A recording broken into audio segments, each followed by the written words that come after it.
গতকাল রাতের বেলা যেই রিয়াল মাদ্রিদকে আমরা দেখছি সেই রিয়াল মাদ্রিদ আমি চিনি না। This is the most non Real Madrid I have seen this season.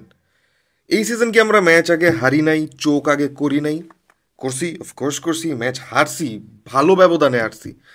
কিন্তু গতকাল যেটা হয়েছে that was absurd, absurd bullshit. মানে এত প্রিডিক্টেবল জিনিসপত্র যদি কোচ কার্লো আনচেলত্তি এত এক্সপিরিয়েন্স নিয়ে হচ্ছে গিয়ে যোগ করে যায়, তাইলে তো মানে there is no actually point to support this man যে আচ্ছা ঠিক আছে কার্লো আনচেলত্তি কিছু একটা করবে।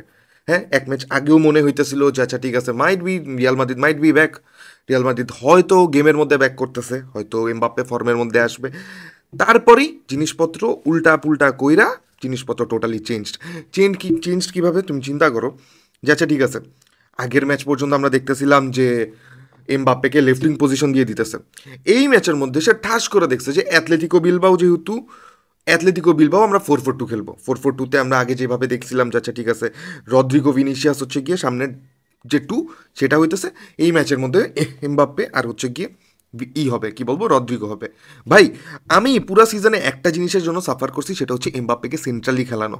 সেই জন্য হচ্ছে কি এমবাপ্পে সাফার করছি, এমবাপ্পে গোল পায় না, কিচ্ছু পায় না, কিছু করতে পারে না। এমবাপ্পেকে লেফট উইংয়ে নিয়ে গেছি, আচ্ছা ঠিক আছে ও একটু হইলো গেমে ব্যাক করতেছে, আমি ঘুরা ফিরা সেম জিনিসই আবার করতেছি। ঠিক আছে, ভালো কথা। আমি যদি অ্যাথলেটিকো বিলবাওর কথা চিন্তা করতে চাই, Atletico Bilbao is one of those teams লালিগার মধ্যে, সেই গুটি কয়েক টিমের মধ্যে একটা যারা কিনা খুবই ট্রিকি, যারা কিনা খুবই হাই প্রেস করবে, যারা কিনা তোমাকে এসে চ্যালেঞ্জ করবে। তাদের দুইটা প্লেয়ার আছে, নিকো উইলিয়ামস, ইনাকি উইলিয়ামস, ঠিক আছে, দুই ভাই মিলে যথেষ্ট পরিমাণের হচ্ছে দৌড়াদৌড়ি ঝাপাঝাপি করবে। গতকাল তারা এই জিনিসটা করছে। ঠিক আছে, তো যখন আমি জানি যে নিকো উইলিয়ামস, ইনাকি উইলিয়ামস হচ্ছে গিয়ে ঝাপাঝাপি করবে লেফট উইং দিয়ে, রাইট উইং দিয়ে, মাঝখান দিয়ে, আমি বুঝতে পারছি আচ্ছা ঠিক আছে আমার হাই প্রেস হচ্ছে গিয়ে করা লাগলে, কি বলে, বিট করা লাগলে আমার টিম স্ট্রেচ করা লাগবে, ফরমেশন স্ট্রেচ করা লাগবে। তার মানে এই না যে আমি ফরমেশন স্ট্রেচ করে হচ্ছে মিস পাস করা স্টার্ট করে দিব। That doesn't make any kind of sense, আমি যেখানে দেখতে পারতেছি যে আচ্ছা ঠিক আছে লুকাস ভাস্কেস আছে ইনাকির সাইডে, লুকাস ভাস্কেস কী করবে, ও কি ওভারল্যাপ করবে? ওভারল্যাপ করবে না, ইন আ সেন্স ওভারল্যাপ করবে না। কারণ জানি যখন লুকাস ভাস্কেস উঠতেছে সেখান থেকে আমি দেখতে পারতেছি যে পিছনে অনেকখানি জায়গা খালি, ফেদেরিকো ভালভার্দেকে সেটা কাভার করতেছে না, he is not covering that because Carlo Ancelotti instruction দেয় না। কারণ ফেদেরিকো ভালভার্দেকে ওই ফ্রিডম দেওয়া হয়েছে যে তুমি হাফ স্পেসে ঢুকবা। তুমি যদি হাফ স্পেসে ঢুকো তাহলে ওই জায়গা কাভার করবে কে? কেউ নাই, কেউ নাই। ইনাকি ওখান দিয়ে ঢুকতেছে, নিকো এদিক দিয়ে ঢুকতেছে। আমি বুঝতে পারছি ফ্রান গার্সিয়া হচ্ছে গিয়ে রিসেন্ট টাইমসে ভালো ফুটবল খেলতেছে, বাট দেন এগেন ফ্রান গার্সিয়াকে হেডস আপ দেওয়া লাগে, যাতে সে ভালো ফুটবল খেলে থ্রু আউট দ্য টাইম।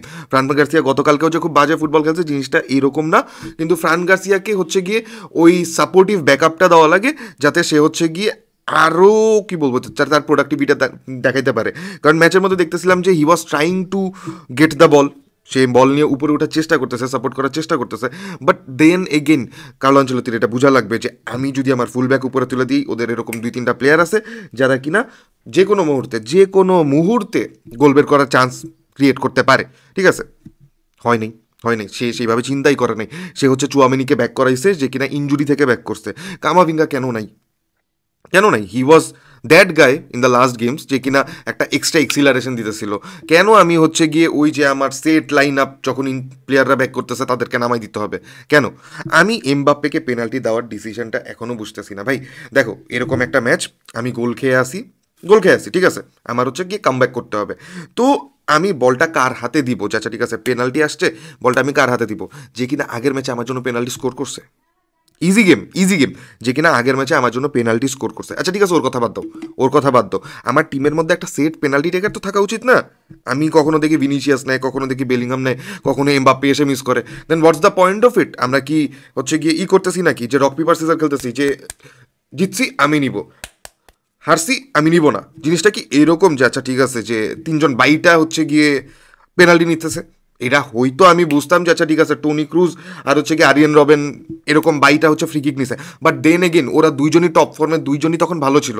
এই জায়গায় Mbappe is not at that top form যে আমি ওকে বলটা দিয়ে দিলেও স্কোর করে আসবে। এমন না যে বেলিংহামও হচ্ছে গিয়ে দিয়ে দিলে স্কোর করতো, হইতে পারতো যে মিসও করতো, বাট দেন এগেন এটা তো বোঝা লাগবে যে আচ্ছা ঠিক আছে আমার একটা সেট পেনাল্টি টেকার দরকার, যেটা কিনা টিমের মধ্যে আপাতত নাই। এই পুরা টিমের মধ্যে গতকালকের ম্যাচের মধ্যে ইফাইসে যে কোনো প্লেয়ারকে আমি দেখতেছি যে he's trying is actually trying, that's Bellingham. ও নিচে থেকে বল কানেক্ট করে হচ্ছে গিয়ে কিছু কিছু চান্স ক্রিয়েট করার চেষ্টা করতেছে, বাট সেইটার জন্য তো ইন বিহাইন্ড বের করতে হবে। ইন বিহাইন্ড কীভাবে বের করতে হবে? ওয়াইড স্পেসেস থেকে। এমবাপ্পেকে ওয়াইড স্পেস থেকে ইন বিহাইন্ড বের করতে হবে। কারণ গতকালকের এর আগের ম্যাচে আমরা কি দেখছি, যে এমবাপ্পে যে গোলটা দিছে, অস্থির একটা গোল দিছে, তাই না?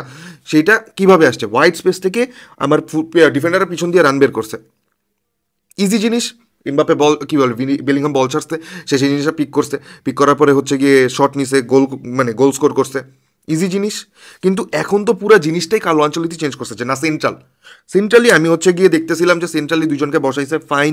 আমি দেখতে পারতেছি যে এমবাপ্পে লেফট সাইডটাতে রোমারন করতেছে, রদ্রিগো সামহাউ তার রাইট হাফ স্পেস, সেন্ট্রাল ওই পজিশন ছাড়া সে কখনো লেফটে যেতেছে, রাইটে যেতেছে। অ্যান্ড আই গট ইট, যে এমবাপ্পে রদ্রিগো দুজনকেই ফ্রিডম দিয়ে রাখছে, আচ্ছা ঠিক আছে, তোমাদের যেখানে মনে হয় যে বল পিক করে তোমরা অ্যাটাক করতে পারবা, তোমরা করো। বাট তুমি যদি সেন্ট্রালি খেলাও, তোমার বোঝা লাগবে যে আমার ভাই স্ট্রাইকার নাই। দেন রদ্রিগো এদিক সেদিক মুভমেন্ট করতেছে, আলটিমেটলি সে কি রেজাল্ট দিতে পারছে না। আমি বলবো যে এখানে প্লেয়ারের কোয়ালিটি নিয়ে কোনো ধরনের কোনো কোশ্চেন আছে না। কার্লো আনচেলত্তিকে নিয়ে আমার হচ্ছে গিয়ে এখন এই ডাউটটা আসতেছে যে পারবে কিনা, কারণ I know this whole squad is capable enough. সে ফ্রিডম দিয়ে যেহেতু দেখছে, সে সব পোলাপানের ফ্রিডম দিয়ে দেখছে সবাইকে। সে হচ্ছে এমবাপ্পেকে ফ্রিডম দিছে, ভিনিসিয়াসকে ফ্রিডম দিছে, সে রদ্রিগোকে দিছে, সে গুলারকে দিছে, সে হচ্ছে গিয়ে কি বলবো যে ফেদেরিকোকে দিছে, সে বেলিংহামকে দিছে, সবাইকে ফ্রিডম দিয়ে দেখছে যে আচ্ছা ঠিক আছে, যে যার মতো খেলুক। এই ফরম্যাটে যদি আমার কাজ না করে, তাহলে একটা সেট থিওরির আন্ডারে ফালাই না। আমি যদি 4-3-3-তেও যাই না, তাইলে প্রবলেমটা কোন জায়গায়? আমি জানি যে আমার বেঞ্চের মধ্যে গুলার হচ্ছে গিয়ে বসে আছে, আমি ব্রাহিমকে খেলার মধ্যে অনেক পরে নামাইতেছি, আমি জানি যে এনরিক আছে। হ্যাঁ ঠিক আছে, আমি বুঝতে পারছি যে ওই ক্যালিবারের প্লেয়ার না, সাপোজ এমবাপ্পে হচ্ছে যদি কোনো মেস আপ করে, ওই ক্যালিবারের প্লেয়ার না। But then again they are hungry for the game time. তো ওরা যদি মাঠের মধ্যে আসে, of course they will try to give you something good. তো আমি বলতেছি না যে আনা লাগবে, বাট এইসব জিনিসপত্র, এইসব বেসিক টুইক্সগুলোও বোঝা লাগবে একটা কোচের। গতকালকের ম্যাচটা দেখার পরে আমি মাথা হারাই ফেলাইছি। আই জাস্ট লস্ট মাই কাম যে ভাই এগুলো তো খুবই বেসিক জিনিস, যেটা কিনা যে কেউ বুঝবে, যেটা কিনা যে কারো বোঝা উচিত। কিন্তু আমি বুঝতেছি না যে মানে how this team is actually progressing. কারণ সামনে আমি দেখতে পাচ্ছি আটালান্টার গেম আসছে, সামনে আমার লালিগাতে হার্ড গেমস আসতেছে, এর মাঝখানে হয়তো জিরোনার গেমটা একটা ইজি গেম হইতে পারে, জিরোনা কখন কি করে এটা বলা যায় না। ঠিক আছে, মাদ্রিদের এখনের সিচুয়েশন যদি আমি বলতে চাই, গতকালকের গেমের মধ্যে ভাই অ্যাথলেটিকো বিলবাও তোমাকে প্রেস করবে, of course you know about it. তার মানে এই না যে আমি হচ্ছে মিড ব্লকে খেলার চেষ্টা করবো, আমি আমার টিম স্ট্রেচ করে দিছি, বাট দেন এগেন আমার ওয়াইডে আমার প্লেয়ার রাখতে হবে। আমি দেখতে পারতেছি যে হাফ স্পেস দিয়ে ওদের প্লেয়ার এদিক সেদিক ঢুকতে এসে আমরাও দৌড়াদৌড়ি করতেই আসি, আমরা কাউন্টার করার চেষ্টা করতেছি, যেখানে কিনা হচ্ছে গিয়ে এমবাপ্পে সেন্ট্রালি বলগুলা হচ্ছে লং যাইতেছে, ও ওয়াইডেই দৌড়াইতেছে, মাঝখান দিয়ে রদ্রিগো আসতে পারতেছে না, অ্যান্ড পুরা জিনিসটা স্ক্যাটার্ড। আই ডোন্ট নো যে এই পুরা টিমটাকে কি বলবো, যে একটা সিস্টেমের আন্ডারে ফালাইতে হলে কি করা লাগবে। কারণ আমি জানি যে দিস টিম উইল ওয়ার্ক একটা সিস্টেমের আন্ডারে।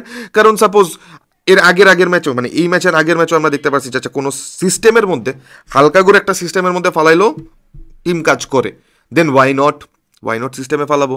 এত বেশি ফ্রিডম দিয়ে যদি লাভ না হয়, পোলাপান যদি দুষ্টুমি করে, তাহলে অফকোর্স পোলাপানের শাসন করা উচিত। সেই জিনিসটাই হচ্ছে গিয়ে এমবাপ্পে কি বলে যে কার্লো আনচেলত্তি করতে পারতেছে না করতে চাইতেছে না। I really don't know. এই ম্যাচটা নিয়ে যদি ট্যাকটিক্যালি অনেক কথাবার্তা বলা লাগতো, আমি এতক্ষণ কথা বলতাম না, কারণ আমি অনেক বেশি ফ্রাস্ট্রেটেড। সকালবেলা ঘুম থেকে উঠছি, ঘুম ভেঙে গেছে ফ্রাস্ট্রেশনের ঠেলায়। I don't know. এখন বার্সেলোনা যেই আমাদেরকে একটা সুবর্ণ সুযোগ দিছিল যে তোমরা হচ্ছে গিয়ে 1 পয়েন্ট এক ম্যাচ হাতে ছিল, তোমরা সেখান থেকে জিতলে 2 পয়েন্ট উপরে চলে যেতে পারতা। আমরা হচ্ছে গিয়ে একদম কি বলবো যে মন খুলে সেই জিনিসটা মিস করে আসছি। দেখা যাক, কিন্তু বার্সেলোনা হচ্ছে গিয়ে সামনে পয়েন্ট মিস করার চান্সেস আছে অফকোর্স, কারণ সিজন এখনও অনেক লম্বা। বার্সেলোনারও কিছু ফ্লজ আছে, তারাও করার চান্স আছে, বাট দেন এগেন মাদ্রিদের এর চেয়েও বেশি চান্স আছে যদি তারা এইভাবে খেলতে থাকে। It's gonna be a very close title race, কিন্তু দেখা যাক যে কে কতদূর কি করতে পারে। সো ইয়েস, দেখা যাক যে কি হয়। So until the next time, tata.